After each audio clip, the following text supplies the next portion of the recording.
Hey guys, assalamu alaikum. So for today's video, I just wanted to talk very briefly about this concept of the status of human beings and how for us personally, each one of us individually, we can either be worse than animals or we can, be like angels. And it's really our decision on where we go in that situation and where we end up in that in that, I guess, triage or analogy.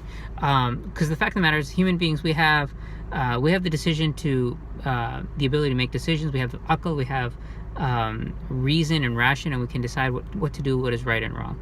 And so if we become slaves to our desires, and we follow our desires for whatever we want, we do haram, we don't care about the halal or haram, and we just want to do what we want, like food, sex, water, whatever, money, greed, whatever it is that what we're after, then we become like animals, and actually we become worse than animals, because the fact of the matter is, animals have these desires, but they fulfill them in the way that they were meant to do it. The purpose of their creation is they worship Allah, and they also do their desires as their everyday.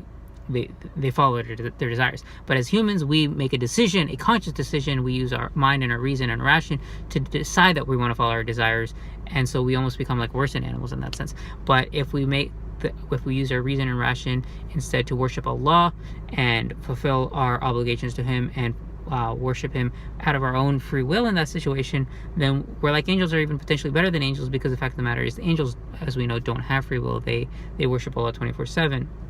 But as humans, if we use our own intellect and our own aql to worship Allah, then it's like then we're elevating our status so much more because of that, because we're using our reason to worship Allah and fulfill the purpose of life in that regard. I hope that kind of makes sense. All right, jazakumullah khair. Assalamu alaikum.